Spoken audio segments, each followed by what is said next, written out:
Apabila setiap orang dari kita betul-betul menjaga amanat yang Allah titipkan padanya.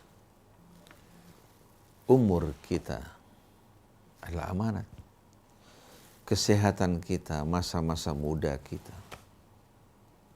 Perjalanan hidup kita semua adalah amanat. Begitu pula anak kita, keluarga kita adalah amanat. Begitu pula titipan-titipan yang dititipkan manusia kepada kita. Di samping titipan Allah tadi, titipan-titipan yang dititipkan manusia kepada kita semua. Wajib semuanya untuk kita serahkan pada ahlinya. Seorang pemimpin dan pejabat jabatan adalah amanat, bukan kebanggaan. Seorang tidak menjadi mulia karena kedudukannya maupun ilmunya. Demikian pula karena hartanya, tapi karena dia menjalankan amanat dengan sebaik-baiknya, dia menjadi orang mulia. Allah amanatkan negara, bangsa, rakyat, semua di atas pundak para pejabat. Kekayaan negeri yang Allah sediakan, Allah amanatkan di atas pundak para pemimpin untuk dapat mengatur, mengelola, mendistribusikannya dengan adil bagi rakyat. Bukan pejabat justru menyerahkan kekayaan alam negeri ini kepada konglomerat-konglomerat hitam. Lalu memberikan fasilitas pinjaman dari bank-bank kita. Sebagian besar pinjaman diberikan untuk mereka. Lalu mereka mengelola kekayaan negeri kita, baik perkebunan, pertanian, hutan, belum lagi pertambangan. Baik itu yang kembali kepada migas, emas, dan hasil-hasil bumi yang lain.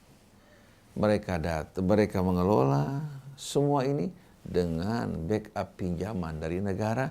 Setelah itu hasil keuntungannya mereka angkut ke luar negeri. Rakyat negeri kita ini yang dalam undang-undang adalah pemilik kekayaan bumi kita, baik yang terdapat di daratan, dalam perut bumi maupun di lautan.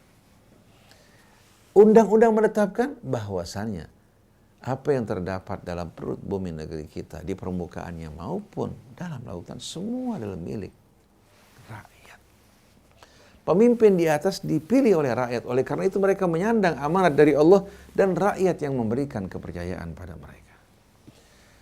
Negara harus betul-betul mengelola negara dengan sebaik-baiknya, penuh keadilan. Memperlakukan semua anak bangsa dengan penuh keadilan. Memberikan kesempatan yang sama bagi setiap orang yang ingin berusaha. Bukan justru hutan-hutan kita, perkebunan-perkebunan kita, tambang-tambang kita, rakyat hanya sebagai kuli-kuli kasar yang bekerja di pertambangan mereka, di perkebunan mereka. Bahkan rakyat yang terkena imbasnya yang buruk. Sedangkan mereka uncang-uncang kaki bersenang-senang. Mereka mengeruk kekayaan alam kita, mempergunakan fasilitas bank kita. Setelah itu mereka bawa lari ke luar negeri. Mereka terlepas dari cengkeraman dan kewajiban yang diwajibkan Allah atas mereka maupun negara. Tapi rakyat kecil, mereka bagikan ikan yang sudah hari sekalian kering airnya. Tahu-tahu ternyata para pemimpin bukan berusaha menambahkan air agar ikan tersebut tidak mabuk, malah mereka berusaha untuk mengambil air tersebut untuk menyirami perkebunan-perkebunan dari konglomerat hitam. Mereka mengambil dari rakyat untuk memberikan fasilitas-fasilitas bagi mereka-mereka yang telah mapan dan mampu. Oleh karena itu kebijakan yang dilakukan pemerintah berhubungan dengan tax amnesty, kita perhatikan mirip dengan tindakan-tindakan kaum preman yang melakukan pemerasan terhadap rakyat kecil. Mereka hari ini sekalian seolah-olah merupakan preman-preman yang melindungi orang-orang yang telah mampu, orang-orang yang berkuasa, menjadi bodyguard-bodyguard mereka untuk melakukan penekanan terhadap rakyat. Oleh karena itu pemerintah seharusnya berupaya memberdayakan rakyat agar menjadi rakyat yang produktif. Membuka lapangan pekerjaan bagi mereka, menghidupkan sektor real. Kemudian pembangunan infrastruktur kita disesuaikan dengan usaha-usaha real yang kita bangun.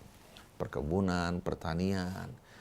Oleh karena itu jalan-jalan menuju ke daerah-daerah perkebunan yang kita buka Begitu pula irigasi dari sungai-sungai yang kita miliki dapat kita salurkan dengan baik. Kemudian alat-alat kerja, ditambah lagi pupuk.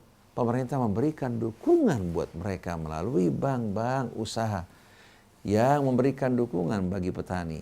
Begitu pula bank-bank yang memberikan dukungan bagi para nelayan agar nelayan-nelayan kita tidak diijon oleh pengusaha-pengusaha yang sama sekali tidak beriman, yang selalu memeras dan memanfaatkan mereka, membeli hasil mereka dengan harga yang murah. Jadi kewajiban negara, bagaimana negara bisa memberdayakan rakyatnya. Bagaimana rakyat memiliki lapangan pekerjaan. Bagaimana negara ikut membantu menghidupkan sektor real, perkebunan, pertaniannya, daripada diserahkan kepada orang-orang luar. Kepada pihak-pihak asing, kenapa tidak diserahkan kepada pribumi-pribumi kita? Begitu pula hadirin sekalian, semua yang menunjang sektor real dalam kehidupan kita yang akan menjadi basis ekonomi yang kuat, yang akan melindungi bangsa dan negara kita dari sikap mengemis kepada bangsa-bangsa yang lain, yang menghilangkan kebebasan kita, negara benar-benar harus berjuang untuk melakukan hal ini. Kemudian kekayaan negeri kita, bagaimana negara dapat betul-betul mendistribusikannya kepada rakyat dengan adil. Hasilnya, begitu pula lapangan pekerjaannya, negara memberikan motivasi, memberikan juga pendidikan, penyuluhan, mendorong mereka untuk bekerja. Oleh karena itu dalam Islam, untuk mendapatkan sesuatu, jalan pertamanya adalah bekerja.